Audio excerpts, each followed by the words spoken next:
യുവാവിനെ കൂറ്റൻ തിമിംഗലം വിഴുങ്ങുന്നു. ഉടൻ തന്നെ തിരിച്ചു തുപ്പുന്നു. ചിലിയിൽ കയാക്കിങ്ങിന് പോയ യുവാവ് അത്ഭുതകരമായി രക്ഷപ്പെട്ട ദൃശ്യങ്ങൾ സമൂഹമാധ്യമങ്ങളിൽ ഇപ്പോൾ വൈറലാണ്. ഒരു ഞെട്ടലോടെ അല്ലാതെ നമുക്ക് ഈ വീഡിയോ കാണാനാകില്ല. രക്ഷപ്പെട്ടെന്ന് വിശ്വസിക്കാൻ പോലും കുറേ നേരത്തേക്ക് യുവാവിന് കഴിഞ്ഞില്ല എന്നതാണ് വാസ്തവം. ചിലിയിലാണ് ഈ സംഭവം നടന്നത്. യുവാവിന്റെ പേര് ആഡ്രിയാൻ എന്നാണ്.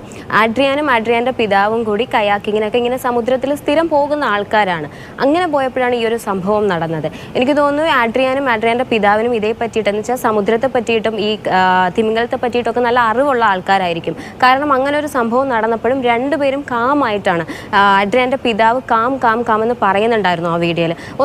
ഒന്നും സംഭവിക്കില്ല എന്ന് അവർക്ക് ഉറപ്പുണ്ടായിരുന്നു. കാരണം തിമിംഗലങ്ങൾ ഒരു മനുഷ്യരെയും കൊന്നതായിട്ട് ഇതുവരെ അങ്ങനെ റിപ്പോർട്ടൊന്നും ചെയ്തിട്ടില്ല. തിമിംഗലങ്ങൾ കൊന്നിട്ടുണ്ട്. അത് വേറൊരു ടൈപ്പ് ഓഫ് തിമിംഗലമാണ്. ഒരു കില്ലർ തിമിംഗലം എന്നൊക്കെ പറയുന്ന ഓർക്ക പോലുള്ള തിമിംഗലങ്ങളാണ് എന്തെങ്കിലും ഒരു അബദ്ധം വച്ചാൽ ഇങ്ങനെയുള്ള അപകടങ്ങളൊക്കെ സംഭവിച്ചിട്ടുള്ളത്.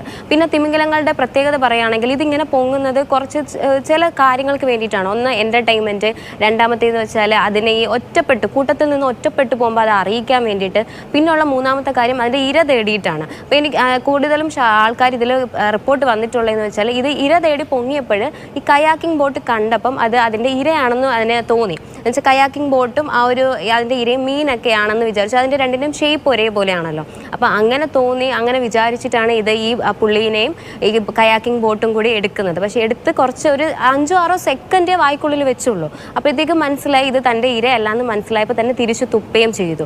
അതാണ് എന്തോ ആ യുവാവിന് ഒരു രണ്ടാം ജന്മം. യുവാവിന്റെ മനസാന്നിധ്യവും എടുത്തു പറയേണ്ടത് തന്നെയാണല്ലേ ആതിര. സാധാരണ അതിന് പറഞ്ഞതുപോലെ തന്നെ നമ്മൾ ഇത്തരം പ്രതിസന്ധികളൊക്കെ ഉണ്ടാകുമ്പോൾ ഭയപ്പെടുകയാണ് പതിവ്. അതാണ് സ്വാഭാവികമായും ഉണ്ടാകുന്നത്. പക്ഷെ അവിടെയാണ് ഈ യുവാവ് ജാഗ്രതയോടുകൂടി ഇരുന്നത്.